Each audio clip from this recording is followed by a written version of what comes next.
ڈورگا ڈبو مٹی پر قدم جما کر تو چلتا تھا، پر دیکھ بھال کرنا چلتا تھا، اور اس کے اندر کوئی ڈر، کوئی وہم نہ تھا کہ ابھی اس کے اگلے قدم پر زمین بیٹھتی جائے گی اور اس کا پچھلا قدم اٹھ کر آگے آئے گا اور وہ بھی اس کے ساتھ مکھن میں انگلی کی طرح دھنستا جائے گا۔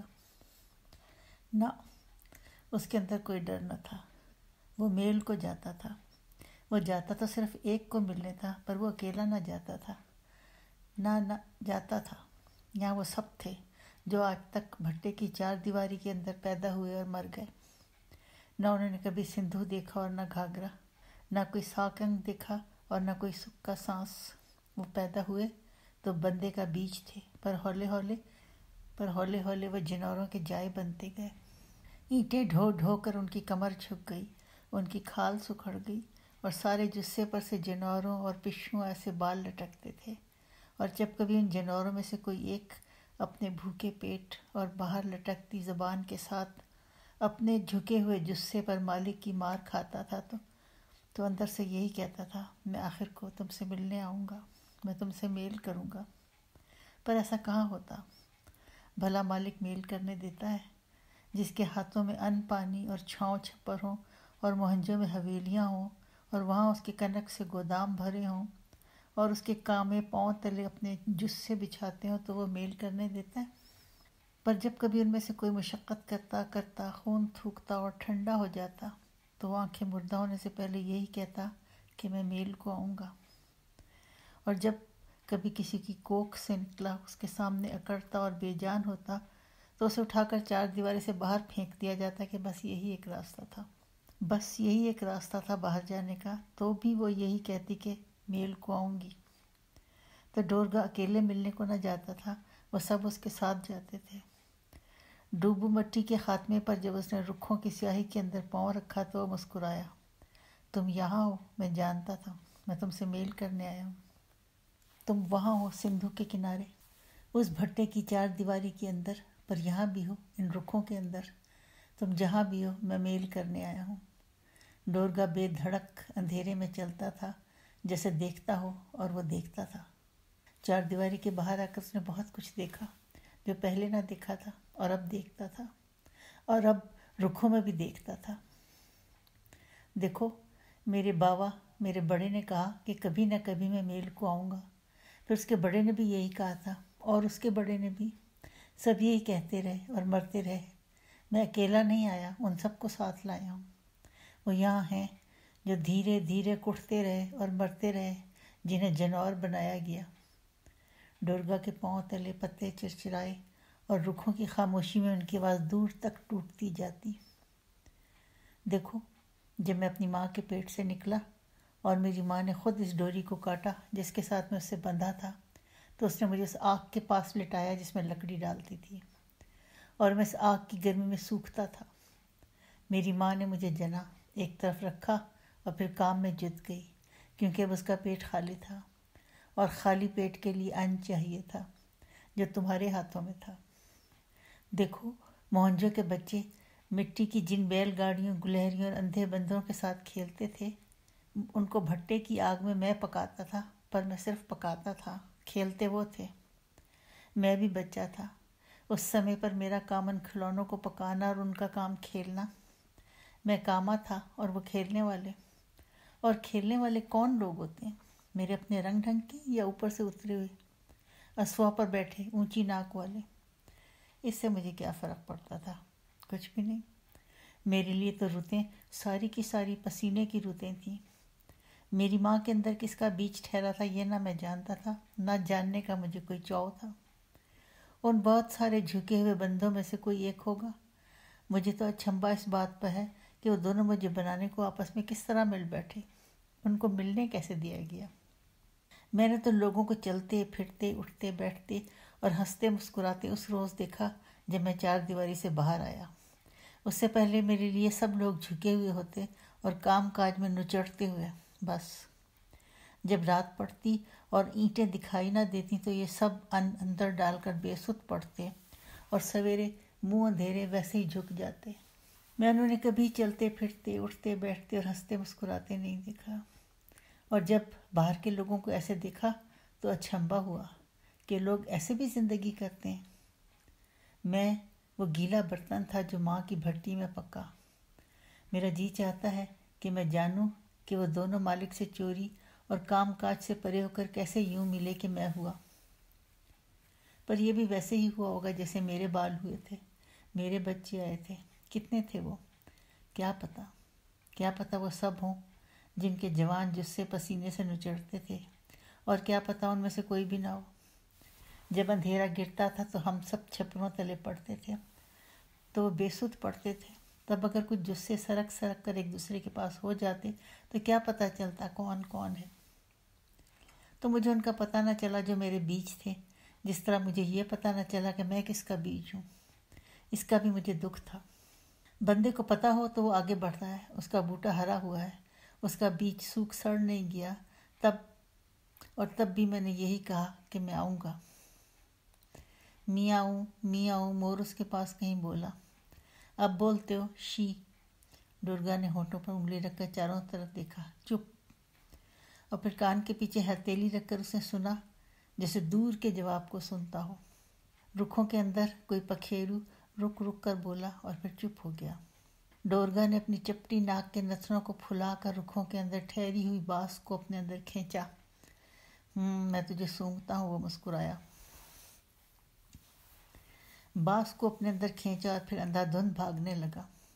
رکھوں سے ٹکراتا، ان کو پھلانگتا بھاگنے لگا۔ چیتر کی چاندنی پتوں میں سے چھن کر نیچے آتی تھی تو وہاں پتہ چلتا تھا کہ آگے کیا ہے۔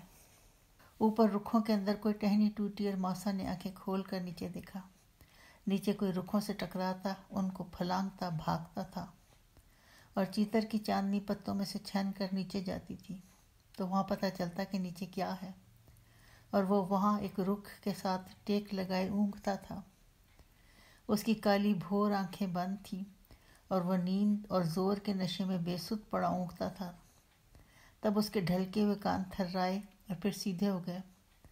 ایک آواز آئی تھی، رکھوں میں سے ایک دھمک آتی تھی جیسے زمین کو کوئی پاؤں سے ڈھول کی طرح پیٹتا جاتا، اور یہ ان رکھوں میں رہنے والے کسی جنور کی نہ تھی، کیونکہ وہ سب کے پاؤں کی چاپ کو جانتا اور پہچانتا تھا، اور نہ ہی یہ کوئی بندہ تھا کہ بندے کے پاؤں زمین پر یوں نہیں پڑتے کہ وہ ڈھول ایسے دھم دھم بولتے ہوں۔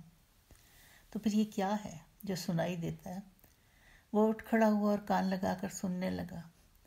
کوئی اس کی طرف آتا تھا اور اس کے لیے آتا تھا۔ اس کے نتنے پھڑکے اور ان میں بھوک اور بیچارگی کی باس آئی اور وہ چوکنا ہو گیا۔ کوئی اس کی طرف آتا تھا اور اسی کے لیے آتا تھا۔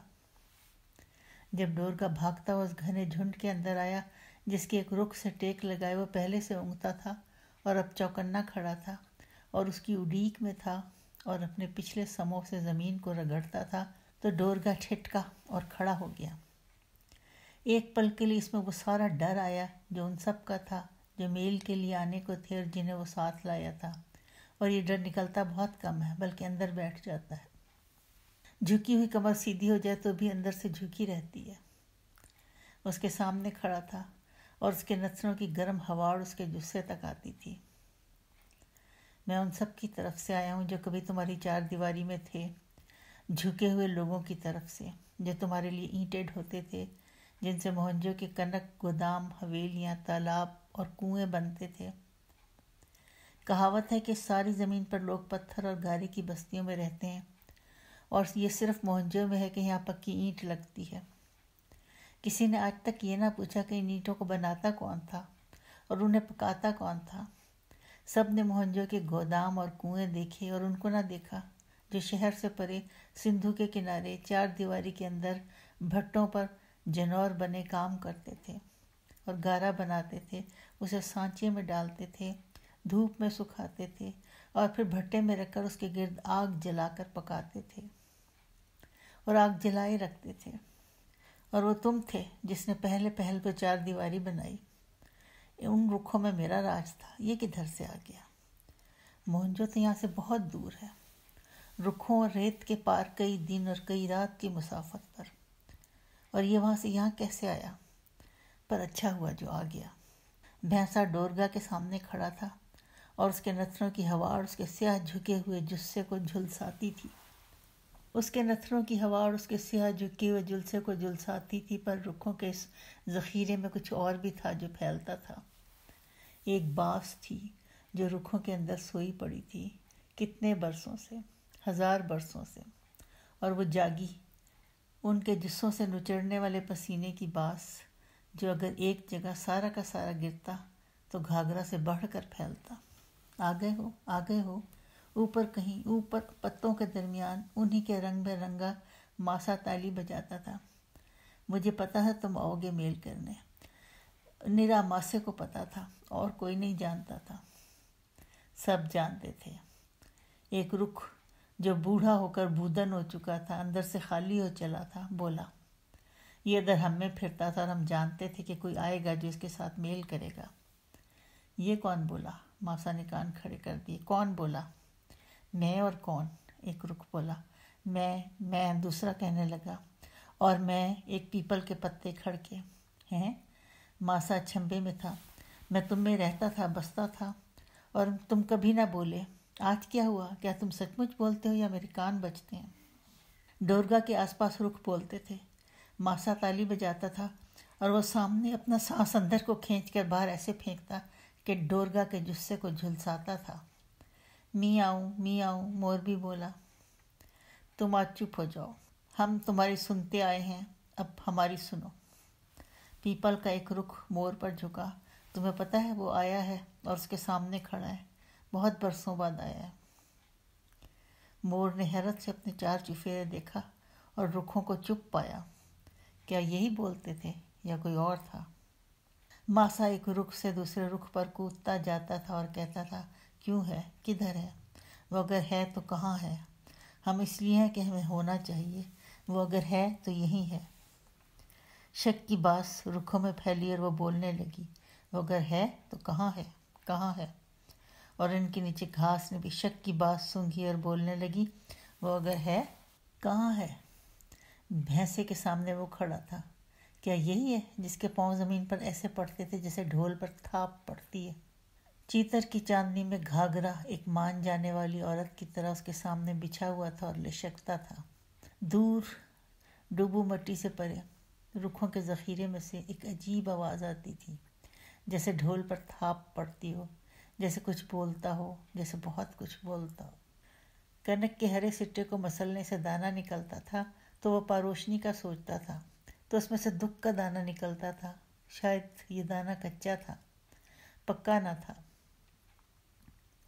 اور اسی لیے اس رات وہ پانیوں میں تیر نہ سکی، اور اس کے گل پھڑے کھلتے تھے اور بند ہوتے تھے پر سانس نہ لے سکتے تھے۔ وہ سوکھی رہی اور چلی گئی۔ ورچن جانتا تھا کہ وہ سمرو کو جاتی ہے۔ اس نے اس سمے جب چیتر کی چاندنی میں گھاگرا ایک مان جانے والی عورت کی طرح اس کے سامنے بچھا ہوا تھا اور لشکتا تھا، پاروشنی کو اپنے آپ میں سے باہر کیا، اسے اپنے سے الگ رکھا اور خود پیچھے ہو گیا۔ بس اتنا وقت تھا جو اس کے لیے تھا۔ سارے بندے ایک دوسرے کے لیے کچھ دن کچھ رات لے کر آتے ہیں، بندے بندائے، پکے پیڈے، اور یہ دن رات گزر جائیں تو باقی پھوک رہ جاتا ہے، دھروا کے جسے کی طرح جو گابن کرنے سے خالی ہو جاتا ہے۔ تو آپس میں میل ہمیش کے لیے نہیں ہوتے، کچھ دن رات ہوتے ہیں، اور وہ گزر گئے۔ پاروشنی کے لیے جو دن رات تھے وہ گزر گئے۔ پورن کو اگر میں یہ بتاؤں کہ پاروشنی ایک بڑے پانی کی طرح آئی اور مجھ سے دور بہتی ہوئی چلی گئی اور میں سوکھا رہا، یا وہ سوکھی رہی اور چلی گئی، تو وہ کیا کہے؟ ورچن کو موہنجو کی چھتیں، نالیاں اور گلیاں یاد آئیں، رکھوں میں جیسے کوئی ڈھول پر تھاپ دیتا چلا جاتا تھا۔ پاروشنی کا وہ کان جو اس کے بازو پر رکھا تھا اور دبا ہوا تھا کچھ نہ سنتا تھا، پر دوسرے کان سے وہ دھمک دھیرے دھیرے اترتی تھی۔ سمرو منہ پھیرے سوتا تھا پر وہ سنتی تھی۔ رکھوں میں اس سمے ہے کون؟ مامن ماسا، اور کون؟ اس نے یہ کیوں کہا تھا کہ اگر وہاں پانی نہ ہوا اور گھاگرا نہ ہوا تو؟ پانی کیوں نہ ہو اور گھاگرا کیوں نہ ہو اور سمرو نہ ہو اور ورچن نہ ہو؟ کیوں نہ ہو؟ ورچن، اس کا سانس رکا اور اٹھ کر بیٹھ گئی۔ سمرو نے کروٹ بدلی اور زور زور سے خراٹیں لینے لگا۔ پانی نہ ہو اور گھاگرا نہ ہو۔ مامن ماسا ذرا سر میں کچا رہ گیا، اس لیے یہ کہتا ہے، اسی لیے تو وہ رکھوں میں ہے۔ اس نے اپنے آپ کو سنبھالا دیا۔ چیتر کی چاندنی تھی پر اس کا گلا سوکھتا تھا اور پانی مانگتا تھا۔ وہ چپکے سے اٹھی اور پاؤں دیکھ دیکھ کر دھرتی کنویں کے قریب گئی۔ وہاں اندھیرا تھا۔ اس نے منڈیر پر ہاتھ پھیرا تو اس کا ہاتھ بوکے سے ٹکرایا اور وہ گم ہوا۔ پھر جھپاک سے اس کی آواز پانی کے اندر کنویں میں گرنے کی آئی۔ کیا ہے؟ سمرو نیند میں بڑبڑایا۔ کچھ نہیں، وہ اندر سے بولی، پانی کے لیے آئی ہوں۔ اس نے رسی کو زور سے پکڑا اور بھرا ہوا بوکا اوپر کھینچنے لگی جیسے ڈھول پر تھاپ پڑے۔ ایسے ادھر سے سفر کرتی ایک دھمک آئی تھی۔ بوکا بھرا ہوا تھا۔ دونوں ہاتھوں سے اٹھا کر منہ کو لگایا اور پانی وراچھوں سے بہنے لگا اور اس نے بازو اوپر کر کے پورا بوکا اپنے اوپر ڈال لیا اور گیلی ہوئی۔ چیتر کی رات میں وہ تھوڑی سی کپ کپائی اور پھر سمرو کے ساتھ آ لیٹی۔ تم بھیگتی کیوں ہو؟ سمرو نے اسے ٹٹولا اور کہا اور اونگ گیا۔ سمرو، مجھے دیکھ کر بتا، وہ بیل بوٹے جو پکلی نے میرے جسے پر الیکے تھے ویسے ہی ہیں یا پھیکے پڑ گئے؟ اس نے اگرچہ نام سمرو کر لیا پر کہا اپنے آپ سے آہستہ سے سرگوشی میں کہ وہ نہ سنے جس کا نام لیا تھا۔ ادھر رکھوں میں دھمک تھی۔ پاروشنی نے پھر کان لگا کر سنا، کون ہے؟ انہی رکھوں میں وہ دن تھے جب وہ گاگری اور وہ تینوں بھینسے کے پیچھے جاتے تھے اور چیختے تھے اور گاگری پیچھے رہ گئی تھی اور اب اس کا پنجر وہیں گلتے سڑتے پتوں میں بکھرتا تھا اور تب بھینسا اس پر آیا تھا۔ وہ کیسے آیا تھا اسے یاد نہ تھا۔